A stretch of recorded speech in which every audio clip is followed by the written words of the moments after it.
Por ejemplo, en el sistema AASHTO, ¿cuál es la gran diferencia entre los materiales granulares y los materiales limo-arcillosos o los materiales finos? El límite es el 35%. Entonces, primer dato, ¿va? Si tienen más del 35% que pasa tamiz, más del 35% que pasa el tamiz 200, seguro está en uno de estos grupos, ¿va? Ahora, si menos o del 35% o 35 o menos pasa el tamiz 200, entonces estaríamos más bien en... ¿Qué se hizo? En uno de estos otros grupos, ¿verdad? Ok. ¿Cómo se lee la tabla de AASHTO? Pues la tabla de AASHTO, la idea es leerla de izquierda a derecha. Entonces, lo primero es decidir, o estamos en finos o estamos en granulares. No podemos andar saltándonos de un grupo a otro. Si estamos en granulares, empezamos desde la parte izquierda y vamos como diciéndolo, eliminando todos los posibles candidatos hasta llegar a este, ¿va? Igual, si estábamos en este, comenzamos con el A4 y llegamos hasta este punto. ¿Cómo definimos esto? Pues básicamente los primeros criterios son en base a la granulometría. No existe esto como que entren en dos grupos, ¿verdad? Entonces, por ejemplo, si el tamiz número 10 es menos de 50 y el tamiz número 40 es menos del 30, recordemos que esto es porcentaje que pasa, podemos decir que estamos acá, ¿va? Pero de repente se nos pasa la cantidad de material que pasa al tamiz 40 y ya nos tenemos que pasar a este. Y de repente pasa más de 50% que el tamiz 200, nos tenemos que pasar a este, ¿va? Y si no cumple con el A3, pues entonces comenzamos a buscarlos en los particulares del A2, ¿va? Por eso no tiene, se han preguntado por eso es de que el A2 no está aquí y el A3 acá, ¿verdad? Sino, es justamente por la forma en la que lo leemos, que tenemos que ir descartando candidatos de izquierda a derecha, ¿sí? Igual con los materiales finos, empezamos desde el lado izquierdo hasta el lado derecho. Aquí creo que todos, y sí que la parte de los tamices aquí se vuelve casi intrascendente porque todos dicen 36 mínimo, quiere decir que todos debería de pasar más del 35% del tamiz 200, y lo que nos empieza a interesar es únicamente estos valores de acá, que son los coeficientes de, los números de límite líquido, índice de plasticidad e índice de grupo. Límite líquido, índice de plasticidad, índice de grupo, ahorita lo vamos a trabajar. ¿Se recuerdan qué es el límite líquido, por ejemplo? El límite líquido es el punto en el cual pasa el suelo de estado plástico a ser lodo, va a ser un estado líquido. Pero ¿qué representa este famoso numerito, digamos, 40, 35, 30, 25? Ese numerito en particular representa el porcentaje de humedad al cual se da ese cambio de estado, digamos, ¿verdad? Entonces, yo pongo el ejemplo siempre que tienen un poquito de suelo, ¿va? Y le van echando gotas con un goterito, Llega un momento en el que, por ejemplo, si su límite líquido es 35, que cuando llegue a ese 35% de humedad, eso se vuelve a un estado líquido, ¿va? Entonces ese es su límite líquido. El índice de plasticidad, ¿se recuerdan? Es la resta entre el límite líquido y el límite plástico, ¿sí? El límite líquido lo sacábamos con la copa de Casagrande, mientras que el límite plástico lo sacábamos haciendo rollitos, unos rollitos de 3 milímetros de diámetro y ver si se lograban hacer, ¿no? Básicamente esa es la metodología para clasificar en AASHTO. Esta es pregunta típica, ¿va? Los dos datos que necesitamos para poder clasificar el suelo son granulometría y límites. O sea, las granulometría y límites no nos sirve para ver la capacidad aportante del suelo, ni nos sirve para una cosa extraña, es solo para caracterizar o para definir qué tipo de suelo estamos trabajando. Obviamente el sistema AASHTO tiene un par de particularidades. Uno es que pues le asignan una calidad de subrasante al tipo de material. Básicamente ustedes miran en el libro azul, no les deja usar casi cualquier material que vaya del A4 para arriba. Únicamente podemos utilizar materiales granulares, ¿sí? Entonces, por eso les dice ahí calidad de subrasante excelente a buena o calidad de subrasante regular a mala. Y también tiene una particularidad de la clasificación AASHTO, que es una formulita ahí que es el índice de grupo. El índice de grupo, pues, es una fórmula aquí que únicamente requiere de tres datos. Una es el porcentaje de finos, otra es el límite líquido y otra es el índice de plasticidad. Únicamente con esos tres valores pues podríamos hallar un famoso índice de grupo. Muchas veces, más que todo con los materiales gruesos donde los finos son bien poquitos, ese valor les va a dar menos negativo. Es típico que les da un valor negativo. Y si les da un valor negativo, lo que sucede es que tomamos 0. Entonces, si les da un valor negativo, se toma 0 y entonces podría estar en cualquiera de estos primeros, ¿no? El índice de grupo nos sirve un poquito más para poder meter en la muestra o meter el material en las otras clasificaciones. A mí me encanta explicar del SUX porque yo miro que a veces como que no lo trabajamos bien. Ahora ya tengo mi tablita yo para hacer esto.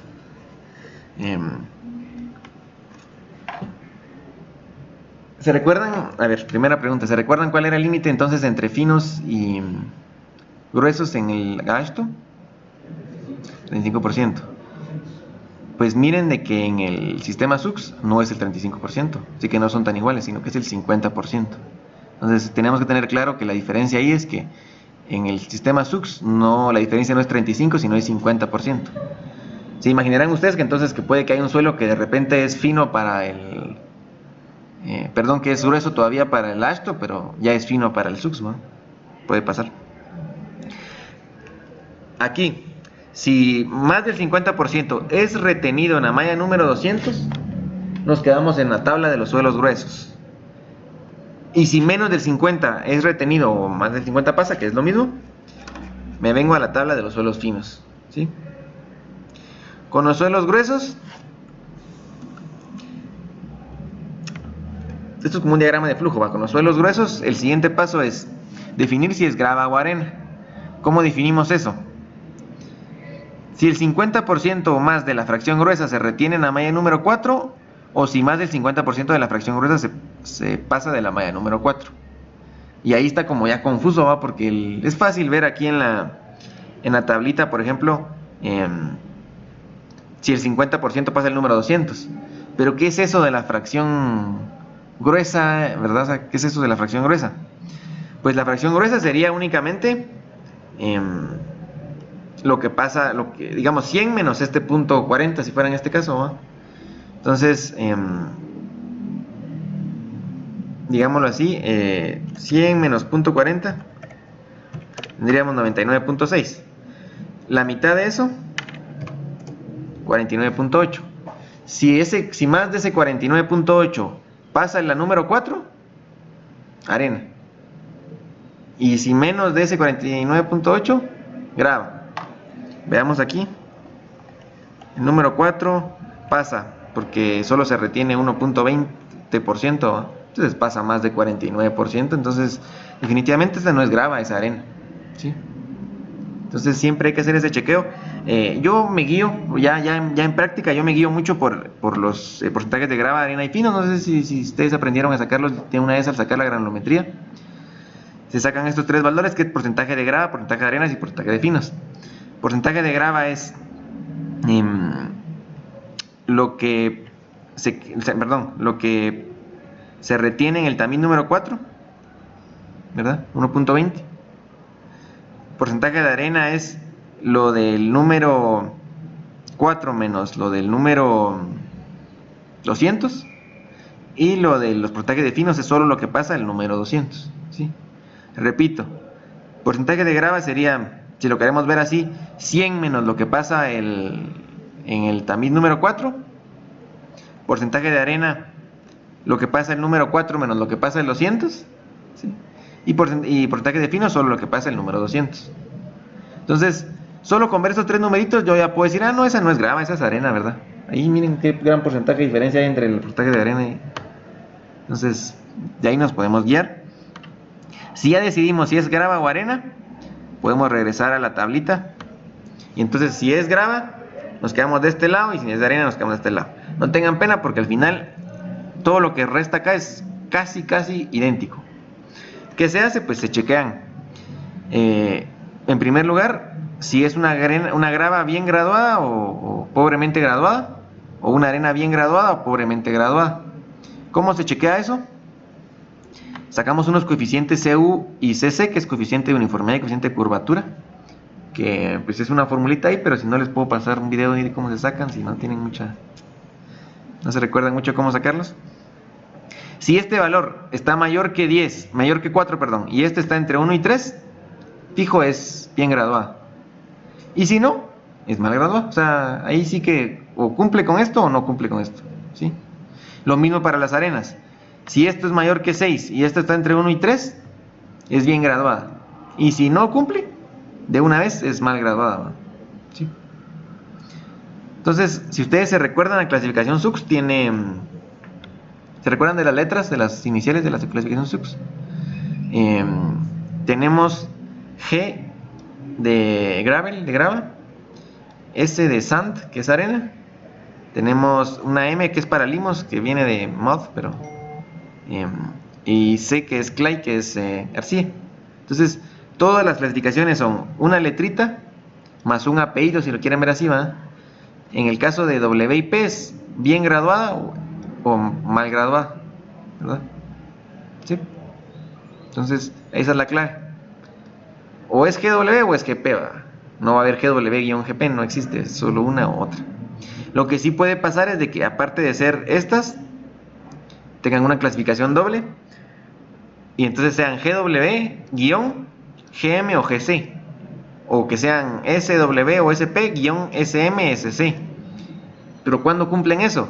Pues cuando cumplen una de estas condiciones, ¿va? Por ejemplo, aquí está muy específico, ¿va? Más del 12% pasa a la número 200 y los límites Atterberg pasan debajo de la línea A en la carta de plasticidad, que es lo que vamos a explicar a continuación. A lo que voy es de que si este material cumple con esto, pues también tendrá una doble clasificación. Lo que sí les recomiendo es que estas clasificaciones dobles solo es cuando hay más del 12% de finos, ¿va? Así como esta arena que les mostré, que tenía .40 de finos, esa definitivamente no va a entrar como clasificación doble porque no tiene finos. Entonces, si los tuviera, si nos hubiera quedado 13% de finos, ahí sí tendríamos que verificar acá si tiene clasificación doble, ¿sí? Primero, pues veamos los de grano fino. ¿Se recuerdan? La condicionante acá es de que el 50% menos sea retenido en el 200. Si más pasa en los 200, estamos hablando de un suelo fino para el sistema SUX. Y para el sistema SUX, la forma directa de verlo es con la carta de plasticidad. Si uno aprende a dibujar la carta de plasticidad, ya tiene la mitad de la clasificación trabajada. ¿Ok? Que la carta de plasticidad es esto. Voy a mover esto de acá para que no interrumpa. Va. Eje Y, índice de plasticidad, y eje X, límite líquido. Eso es básico, ¿eh? Entonces, estoy en mi examen privado, entonces hago mi gráfica, pongo el límite líquido y pongo el índice de plasticidad. ¿Se recuerdan que les dije que era el límite líquido? Era un porcentaje de humedad. Entonces, los porcentajes de humedad, ¿en qué rango podrían estar? Podrían ir de 0 a 100 porque es un porcentaje. Entonces, yo podría dibujar aquí de 0 a 100, ¿verdad? Y el índice de plasticidad, ¿se recuerdan que es la resta entre el límite líquido y el límite plástico? Entonces, esto es lo que va acá. Ya tengo mis ejes hechos. ¿Qué es lo siguiente que hago? Tengo que trazar una línea. La línea es la famosa línea A. La línea A, su fórmula es índice de plasticidad es igual a 0.73 por límite líquido menos 20. Y entonces uno dice, a la puchica, no está tan fácil de memorizar, pero si ustedes la observan, tiene sentido. ¿Por qué, va? La clave es, índice de plasticidad es como que fuera el eje Y el límite líquido es como que fuera el eje X. Y este menos 20 es porque entonces la línea A esta cruza cabal en el 20.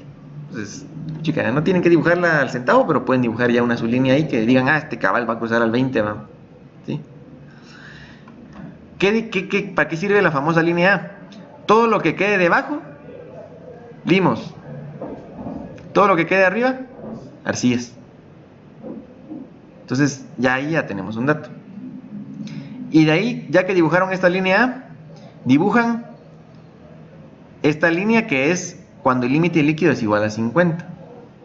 Entonces, nos queda como un cuadrante, nos quedan 4 zonas, que es limos abajo, arcillas arriba. Y si queda del lado izquierdo es L, o sea, bajo. ¿Bajo qué? Baja plasticidad si son arcillas o baja compresibilidad si son limos. Y del lado derecho nos quedan los altos, o sea, el high. Alta plasticidad en arcillas o alta compresibilidad en limos. Entonces, ¿qué nos toca para clasificar un suelo fino en el sistema SUX? Solo necesitamos el límite líquido, el índice de plasticidad y ploteamos el punto, ¿va? Buscamos el límite líquido 40 y índice de plasticidad 10. ¡Pum! Un punto acá, ¿va? Entonces es M y es L, ¿va? Entonces es limo de baja compresibilidad. Ahora me tiró límite líquido de 70 y índice de plasticidad de 45. Entonces estamos en una arcilla. Y como estábamos del lado de H, sería arcilla de alta plasticidad. ¿Sí? Clave entonces, la línea A. Y hay una pregunta muy siempre he escuchado que la hacen de ¿cuál es la frontera entre baja plasticidad y compresibilidad y alta plasticidad o compresibilidad? ¿Cuál es la frontera?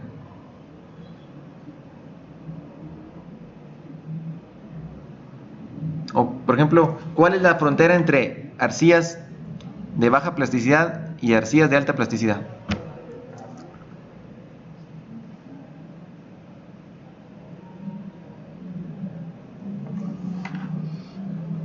Sería el límite líquido igual a 50, ¿va? Si es menor a 50, va a ser bajo. Si es mayor a 50, va a ser alto. Y con eso, créanme que están full estrellas en eso. Y esto parece bien complicado y a veces no le tomamos la paciencia suficiente para verlo en suelos, pero si uno en la mente sabe cómo está esta gráfica, solo con que te digan, fíjate que el índice de plasticidad del suelo salió tal, límite líquido tal, entonces hasta dice, no, este va a quedar aquí arriba, o dibujas una carta de plasticidad y te puedes decir, este suelo es de tal tipo. ¿Por qué? Porque ponerse a verlo, o sea, es muy complicado, ¿va? Numéricamente. Para eso sirve esta carta de plasticidad o la carta de Casagrande. Y entonces podemos regresar otra vez a los gruesos, y aquí decía otra vez, ¿va? Más del 12% pasa al número 200, sí, va, porque si no hay finos, ¿para qué vamos a ponerle un signo doble si solo es GW o solo es SW? Pero dice que aparte del 12%, los límites de Atterberg se grafican debajo de la línea A. Si está debajo de la línea A, entonces este va a ser de plano una GP-GM, porque aparte tiene limos, ¿verdad? Más del 12% pasa a los 200, pero los límites de Atterberg quedan arriba de la línea A. Entonces este, además de ser GP, va a ser GC, ¿va? O sea, es una grava pobremente graduada y aparte es una grava con arcillas. ¿Sí?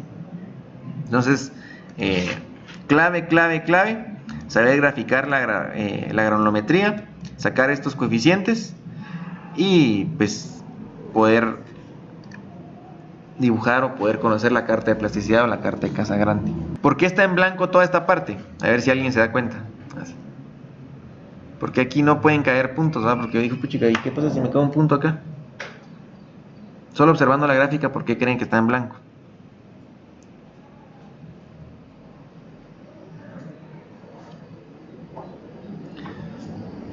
¿Qué es el índice de plasticidad? La resta entre los límites, ¿verdad? ¿Y cómo es posible que entonces tengamos un límite líquido de 10, índice de plasticidad de 10? Todavía ¿vale? Pero no podemos tener un límite líquido de 10 y un índice de plasticidad de 20, ¿va? Es imposible. Entonces todas estas partes de acá es imposible que llegue un punto a caer, ¿va? Todos van a caer en esta zona, ya sea arriba o debajo de la línea A.